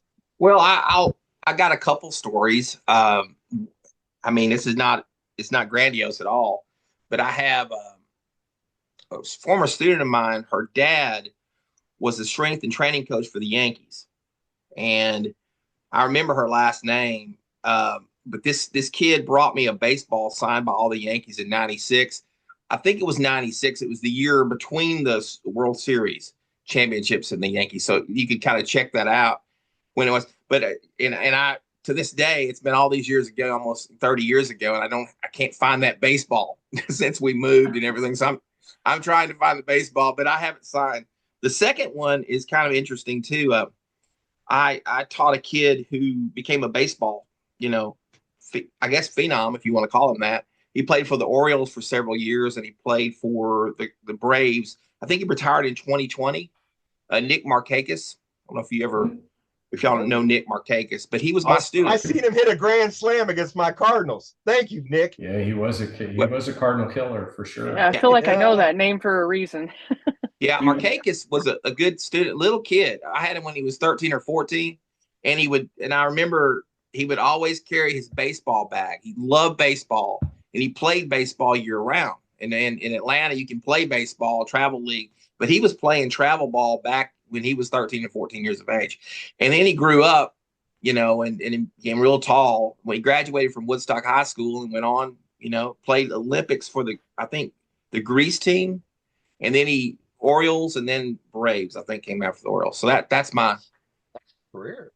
That's pretty cool. So, fun fact about Nick Markakis, he was a left-handed batter, and his splits were unusual. Normally, you would have a better average against right-handed pitching, but he had a very high average against left-handed pitching, and they tried to trace it to, why is that? What is it about your approach? And basically the net effect, or the punchline, is that his dad was left-handed, and his dad pitched batting practice to him every day of his life left-handed, and so that's what he was used to facing. And that is one of the reasons that his splits were so unusual. At least that's the theory anyway. Well, he was a phenom in middle school, high school is really became phenomenal, and just and a great kid also, by the way.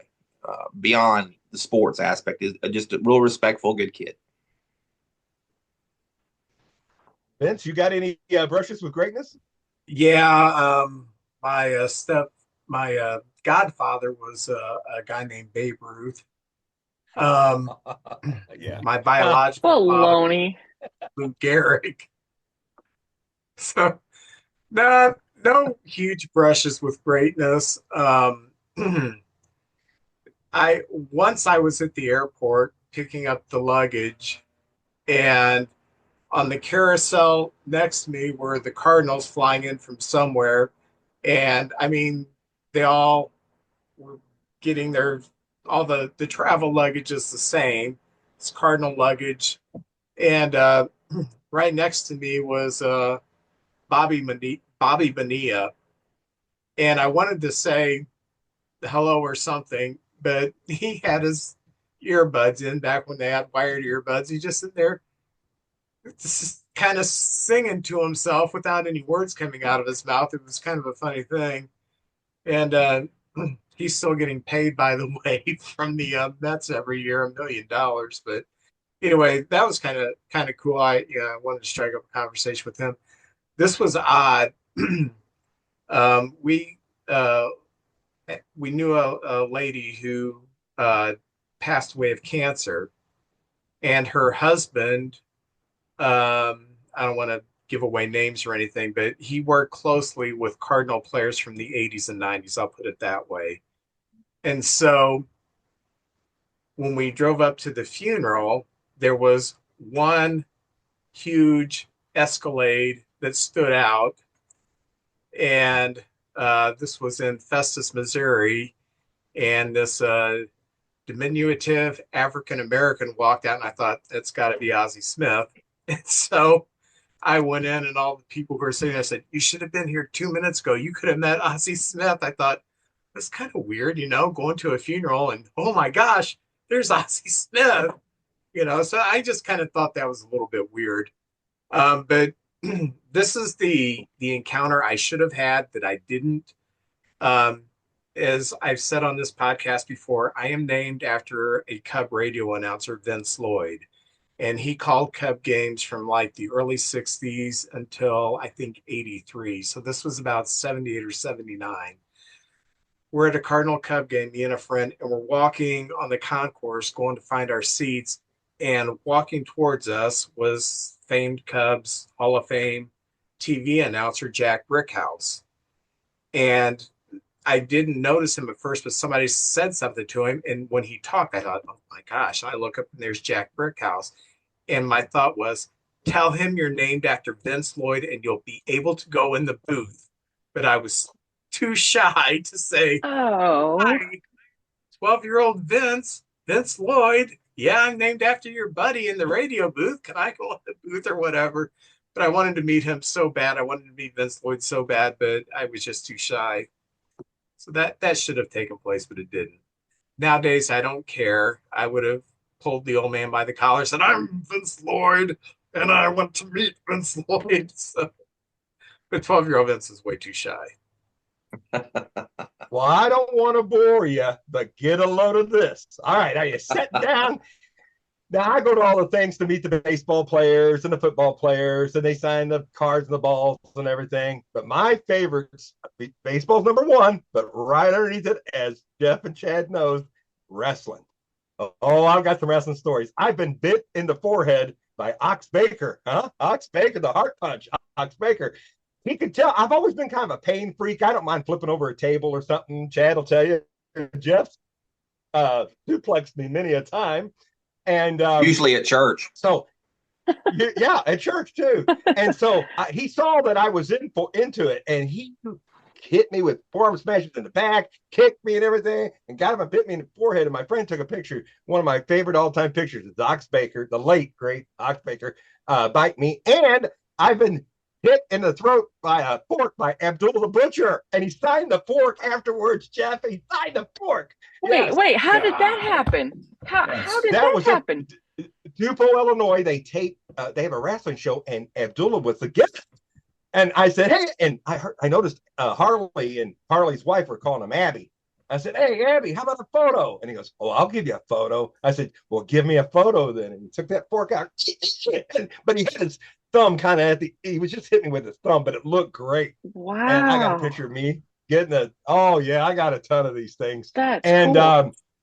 I got to see Lenny Poffo do comedy at a little bar, and he was scared. And so I said, and Lenny is against drinking and smoking, and I don't drink and I don't smoke. So I was the only one there not drinking and smoking. He sat down with me, talked to me for half an hour, and he goes, JJ, I'm scared. And I said, how about I ask a question? Say, hey, how about a poem, Lenny? And he goes, oh, perfect. And this is right after Pujols left, and he goes, I'll say, hey, what do you think about Pujols leaving the Cardinals? Oh, that's great. So I thought he was going to talk for a while, but about 5 minutes into his act, he goes, any questions? And he looked right at me, and I said, hey, how about a poem? So I was kind of his little, guy in the stands. I was the straight man. Yeah. And just things like that. Rob Van Dam, he had an interview, and he had me check his nostrils if anything was hanging out. And I said, no, Rob, you look great. And then I urinated in the next urinal to Christian Cage. Top that one, Vince. Top that story, baby. Yeah, I love your face. took a crap next to Haystacks Calhoun. How about that? We were in the same stall. Hey, I ran into Paul Orndorff in a church. He was we were in the gym. He was Paul Orndorff. It was crazy. Yeah. Pretty cool. Yeah, Mr. Wonderful. Yeah. So, I do want to attest that JJ can really take a bump, because we used to choreograph little matches, and he did not let anybody. He let everybody do their thing, and he took some massive bumps and had no issues with it. Thank you, sir. That you make me so proud. Can I say one other thing? Go ahead. That a mutual friend of ours, the last time I talked with him, we were talking about, like, who would you feel safest on this planet with if you were in a bar or dark alley and the stuff was going down. We came up with 3: Harley Race, Haku, and JJ Jackson. Oh, so. I agree. I can die now. Marlon Dixon would be my second. Yeah. Okay. JJ for the win. JJ, yeah. Bless your heart. Let's do an experiment while we're on wrestling. Shannon, Jeff, JJ, all close your eyes. Okay, Chad, I want you to say, I am JEFFJARRETT, Jeff Jarrett. Go. Okay, I am JEFFJRETT, Jarrett. Does he not sound like Jeff Jarrett? Duh, he's got that Jeff Jarrett sound to him, baby. Yeah. As soon as he started talking, I thought I've heard that voice before. So that's quick story, Chad Bart. There's a town called Greenway, Arkansas, 240 people population. They had Memphis Wrestling down there. Main event, Bill Dundee, Coco Ware. Coco Ware got mad at you. We were in the front row. He body slammed Bill Dundee. You got up and kicked Dundee in the head. You can want them fake, working kick. And I said, get him, Coco. And he said, I want no help from you, fat man. And then Chad held me back because I was about to rip up Coco, I'll be honest with you. So anyway, that's our little wrestling story. Greenway, Arkansas. Greenway, Arkansas. 1981. Greenway, Arkansas. Yeah. Oh, there you go. That's right, baby.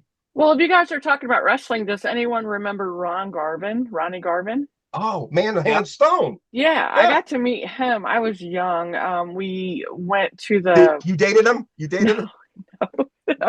I think that would have been illegal. But I certainly had a crush on him, at 12 years old, whatever. But I got to meet him, got his autograph at a hotel that we were waiting for all the wrestlers to come through. It was like my mom and her friend. So that was pretty fun. Very cool, man. That's cool. Shannon's got great stories. You throw any topic in there, you got it. You cover it good. Let's get back to baseball. All right, baseball. Before I think we spend more time on wrestling with this thing than anything else. Who do you think is going to win the Central? Is it going to be the Cubs, the Cardinals, the Reds, the Pirates, or not the Cardinals? Not the Cardinals. No. Who thinks going to win it in the Central? So you can say it. Don't be shy. I'm just not sure. I mean, I'll be surprised if the Cardinals are 500. That's what I'm shooting for. I mean, yeah. I think that's realistic. I mean, let's be real. I'm a true blue fan, not just fair weather, but they're New York Mets. I don't know. I don't know. I'm excited to see what this season, what's to come. On paper, I think it's the Cubs. On paper, but that the Brewers have that magic. There's something about them. You think, well, that's a fourth place team, and their last 4 years they've been up at the top of the division and running away with it. I say on paper the Cubs, so I'm going to stick with the Cubs. But JJ, you haven't. I lived in Milwaukee for a couple of years, and you haven't lived until you've seen Bernie go down that slide. I last 2 years we went up to Milwaukee because we love that stadium, and he used to go into the beer, and now he just goes into a little. What? Hey, come on, man! The Brewers they make beer. Yeah, what the heck's that all about? Yep. Jeff, who do you think's going to get in the middle? Cheese. The cheese? Oh, is that it? Yeah, I think the Brewers they've had some change, but I still think they've got the nucleus from the team last year, and so I would put them. And then, Shannon, I agree. I'm happy if the Cardinals are a 500 team. I think, last year at the end of the year when the ownership announced the new, general manager, they stopped short of saying tank and rebuild, and they haven't tanked just yet. I mean, Goldschmidt was probably the main character that's lost, but they maintained.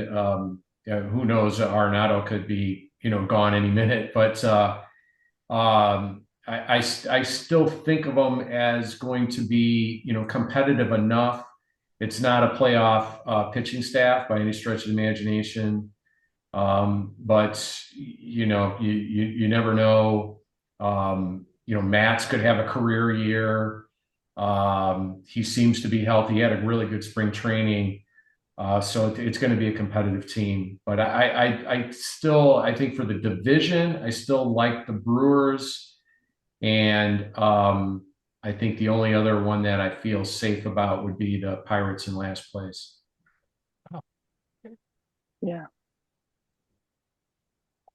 Shadrack, got any thoughts on that? On the Central? Yeah, the NL Central. Well, does it really matter who wins the Central as long as Atlanta makes the playoffs? Oh, listen to this guy here. Oh, yeah. No, that was a joke. I'm joking. I'll be for the Cardinals. I mean, I have to root for the Cardinals. I know everybody's talking smack about their chances this year, but you never know about the Cardinals. You just never know what kind of system, it doesn't really matter what's on paper before the season. Middle of the end, that's my humble opinion, and I'm not a huge baseball know-it-all at all, but I like Cardinals. I guess the question is, does anybody see beating the Dodgers? I mean, it doesn't feel like they're gonna, that they're gonna have a dip from last year. That seems like the team to beat, at least for the whole league. They're tough. They're yeah. They'll be fun to watch. I'm sure, Vince, you can attest. I mean, 2 games in and you're almost mathematically eliminated. Oh. It's baseball, so you really cannot evaluate things until the season, 2.5, 3 months into the season, where you see things are going. You get, for instance, the White Sox have 6 pitchers who are having Tommy John surgery that started the year in spring training. You never, and they can't afford that. You never know what kind of injuries are going to happen. You're never going to, things happen in baseball. Are the Dodgers the favorite? They're definitely the favorite. If I was a betting man, I'd put my money on the Dodgers. But I've just lived through way too many baseball seasons to crown them, the champs. I saw the Mariners win like 115 games one year and get bounced in the playoffs. A few years ago, San Francisco won 108 games and they got bounced in the playoffs. And I think one of the best teams that I ever saw was that 95 Cleveland team. And they lost to the Braves in the World Series, which strangely was the only World Series the Braves won during that 13-year run where they won the division every year. And they were favorites to win the World Series most of those years. So you just never know with baseball how things are going to play out. And that's one of the reasons that I like it, is because we don't know how things are going to unfold during the season. I mean, you can't be truer. No truer words have ever been said. I mean, in terms of, I look at like our championships, plural, by the way, multiple championships. That those were the seasons that had the least, those were the biggest surprise years. I think back to 2004, that was, like you said, 105 win team. Getting swept in the World Series. Anything could happen. The best team doesn't always win. The best team doesn't, doesn't. It seems there is a randomness, especially when it comes to playoffs. And so that does make it exciting. You can't win every year. That's especially in baseball. The story's always changing too. It was not terribly long ago, where 3 years ago, the Dodgers were loved. They were like the sad sack team. They had been a long time since they won the championship. I think 81, and they were the victim of the Astros banging on a trash can game. So you're like, oh, the Dodgers would have had a championship and been for the Astros cheating. And I loved it when Joe Kelly hit Carlos Correa and did the thing. Oh, God, that made me feel pretty darn good. But then last year, even as good as the Dodgers were last year, the Padres had them on the ropes. That game, and they started dancing in the outfield and acting up. And Ohtani and Betts would just, if they caught the ball over the wall, they were classy. They put their heads down. They ran back to the dugout. And I was glad the Dodgers beat the Padres. But now they're the evil empire. They went out, spent all that money. And I think sports are great when you have someone like Ric Flair, not getting back to wrestling, that everybody wants to see lose. He puts butts in the seats. The Patriots, when they were winning all the championships, everybody would go out there, just beat some Patriots, beat Bill Belichick and them. And so now the Dodgers are in that role. And already Kershaw's out. Urias has gotten suspended for half the season. And Mookie Betts has some sort of stomach ailment where he's lost 25 pounds. And I don't know when he's going to be ready. So, like Vince said, and Jeff, that's a long season. Anything can happen.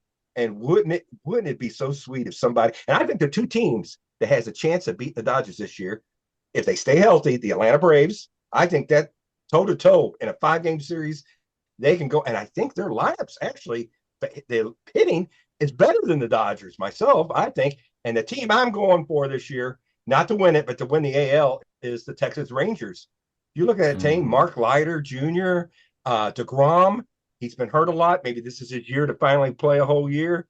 That Ranger team, and I'm a big fan of Wyatt Langford, the right fielder. I think he's going to be the next big thing. So I'm really thinking, I think if I was picking right now, I'd say Dodgers, Rangers, for the World Series with the Dodgers winning it. That's my prediction. All right. Well, we need to wrap this up, and this has Man, been I love it. This has been Wrestling Corner here at One Cardinal, One Cub, One Beer. Man, it's so good seeing you, Chad. Thank you so much. Oh, we haven't been able to talk about SEC football yet. Well, we'll get together. I'll give you a call, and you come up, and I'll take you to a Cardinal game. And Jeff, thank you so much. You're the man. I appreciate you. Oh, thank you. It's been great. This is going to be a big rating getter. We're going to get ready. We're going to set all kinds of records with this, the class of the society right here. We got it all together. The Illuminati. Well, Chad, Shannon, and Jeff, thank you for joining us. Good luck this year with your teams. And remember, like I always say, in baseball, even the worst teams, fans wake up 60 times a year happy. So enjoy the victories. That's true. Don't get too down with the losses. And if the season plays out and none of us make the playoffs, you know what? We still had baseball, which makes it worth it. All right. Agreed. Beautiful. Thank y'all. I'd like to thank our guests for the roundtable, Shannon, Chad. Oh, fantastic. Oh, gosh. Jeff Craig. Jeff. He had such a long name. He had such a long name at the bottom of the screen. It's on the back of his jersey and start on one shoulder blade and go all the way over to the other. Yeah. So we intended on talking about the opening day, but somehow we got sidetracked onto wrestling. So I'm sorry. It's my fault. I got excited. I haven't seen those guys in a while. And I got so much connections with baseball and wrestling with those guys. Can I give away our second prize? Yeah, go ahead and give away our second prize. All right. Where did I put that? I got the Edmonds card. While you're looking for that, we should do a wrestling show. I mean, completely separate from this. Yeah. One wrestler, one heel, one baby face, and one chair shot. We'll call it that. Oh, we got some wrestling fans out there. All right. Well, here's the Jim Edmonds card, which I really like that. That's a snazzy looking card right there, ladies and gentlemen. It's autographed by him. So I'll go into the hat here. I think there's 18 names left for this prize. And let's see who's going to get this one. It is. Who the heck is that? I'm having trouble reading that name. Maybe I got it upside down. It is Ray Hartman. Ray Hartman. You don't know Ray Hartman's name? Well, the pen when I wrote it down, the pen kind of faded on there. It's Ray Hartman. Yeah, Ray Hartman. There you go. How about that? Ray Hartman, I will see you soon, so I will get that to you. Woo! Awesome. Well, let's open up baseball cards and then we'll finish with a big prize. You've got the 50-50 pack. I have got 1988 Topps with the artifact of gum in here. So yes. I'm going to go first because you got the cool cards. So I'm going to say two Hall of Famers too. I will say two also. All right. There's the gum. It's stuck on there. There's the gum. It's like a Lionel Richie song, Stuck on You. There it is. It came off in one piece. Oh, Stuck on You. It smells like gum. I'm gonna say one Expo player too, since I got the Expo hat on. One Expo. All right. Well, let's see what we got. Oh, former center fielder for the A's, very good player, Dwayne Murphy. Oh yes. I seen him pick up a chick after the game. He was picking up a lady. Yeah. The lady said, call him over to sign an autograph. So I yelled loud. I said, hey, Dwayne. And this was at the Oakland Coliseum in '79. I was a little kid. And he turned to look at me, and this beautiful lady was there. And he came over and goes, oh, of course. And he signed an autograph, and they started talking. And then she patted me on the back and kind of pushed me away after that. Here's a guy who picks up the ladies. Former major league catcher, current major league manager, I believe, Bob Melvin. Bob Melvin, I'll be darned. Yeah. Former pitcher for the Reds, pitched around other teams too. Dennis Rasmussen. I don't remember him much, to be honest. Pitch for the Yankees. He had one really good year. Yeah. 86, he was 18-8 with a 3.88 ERA. So I knew he had one really good year. Former Cardinal, former Brave, Joe Baver. Yes. Nice career in the bullpen. Former Giant shortstop, Jose Uribe. Yes. Very happy in that picture. Former All-Star, former Blue Jay, former Cub, former White Sox, good friend of Ryan Sandberg, Mr. George Bell. George Bell. Yeah. Power hitter. Former Cub, former White Sox, former Ranger, Scott Scooter Fletcher. Oh, yes. Yeah, good player. And then we got this card. Yeah. Oh, yeah. Some kind of contest. Oh, this guy is such a ding-a-ling for the Orioles, Eric Bell. I don't remember him. I don't remember him.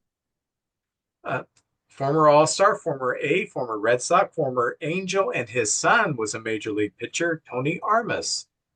Tony Good Armas. power. Yes. This is towards the end of his career, and he had 227 home runs by this time. He had one year he hit 43 home runs, one year where he hit 36. He led the league with 43 home runs. Yes. And in the strike shortened season of 81, he led the league with 22 home runs. And yet nobody talks about Tony Armas. Yeah. Him now. That's right, Tony Armas. Oh, the pride of Maryville, Illinois. I met his sister a few times. Ken Obergefell, former Brave, former Cardinal. Hey, In Collinsville, they used to have a Schnucks, or not a Schnucks, a National, when Nationals was still in business. And I used to shop there, and there was this young lady there, and I don't remember her first name, but her last name was Obergefell. And so I just said, "Are you related to Ken?" She said, "Yeah, it's my brother." Oh, cool. And at this time, he was with the Angels. And I said, "Well, how's he doing?" She said, "I don't know. Like 20 years apart, and I never talked to him." Said, oh, okay. So, okay. Former Twin Keith Atherton. I remember him. He was a bullpen guy, pitcher, right? Yep. Former Oriole pitcher Scott McGregor. Yeah. Oh, yes. Yeah, McGregor. Won 20 games in 1980. 18 games in 83. So, good pitcher. Yeah. Oh, former Cub, former Mariner, former Philly, former everything. Pitched until he was 92. Jamie Moyer. Jamie Moyer. Fountain of youth there. Yeah. Athletic leaders. There's the Bash Brothers. Oh, yes. Oh, and my final player is Astros left-hander Dave Meads. Dave Meads. Do not Don't remember remember him. anything about him because he barely pitched in the majors. Okay. I'll be darned. Now, Vince, no Hall of Famers. No, and no Expos either. No Expos. Well, I've never seen what these cards look like. You only get 5 cards in this pack, and let's see here. This is number 8. It gives you the date, and it was his 8th home run of the season. Look at that, Vince. That's pretty nice. These cards are very thin. So it says number 8. It's Ohtani's, and it's got 50-50, and it's got the date that he hit his 8th home run, and then it'll tell you some facts about the 8th home run of the season. That's pretty cool. I mean, what player's got his own set of cards like this? That's pretty incredible. That is awesome. Here is his 46 stolen base. They took actual picture with all the video and everything. Now they got so many pictures and video of everything, but there he is still in his 46. And then again, all the stats on the back about, what was going on in the game. Let's see. Shohei Still's number 5. And the date is April 19th, 2024. And there he is going into second base. And Ohtani, if you notice, he goes feet up. He doesn't slide head first like a lot of the players today do, which is good because he's smart. Because he's smart. That's right. Here he is, Otani getting his 17th stolen base.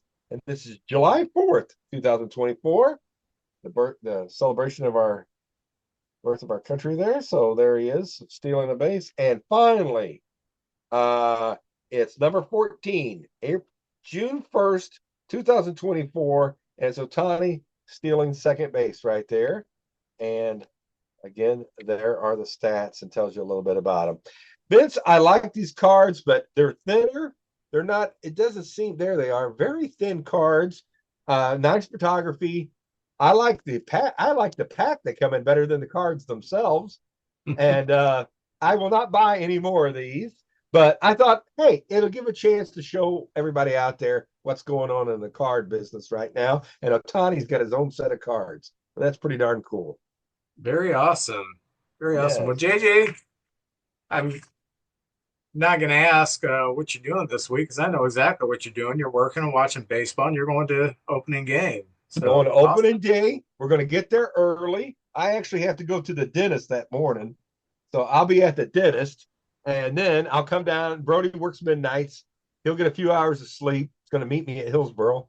And we'll go up there and try to get there about 3 hours before game time and get acclimated and get to our seats and everything and see all the festivities. It's going to be fun. It's going to be opening day is always, every team, everybody's equal on opening day. Well, Vince, I'm going to draw for the grand prize, the Ray Langford 11 by 17. And let's see who got that. Let's see here. It is John Recop. He is one of our clerks at the VA. Great guy. He watches every week, and he's a really nice guy. He's more of a football fan, but he's big into cards stuff. So he's always showing me his card collection and everything. So anyway, John, you got a prize coming to you. So I'll bring that to you tomorrow morning. Well deserved, John. Very cool. Well, JJ, I hope this is the last time I say this. As of this podcast, the Cubs are in last place, one game behind the rest of the division. So I hope that changes this week. That's nice of you to spot us a game right there. But anyway, looking forward to the season, and I can't wait to be on next week already because get rolling with the games and stuff. So thank you to our guests, and we will see you next week. Take care.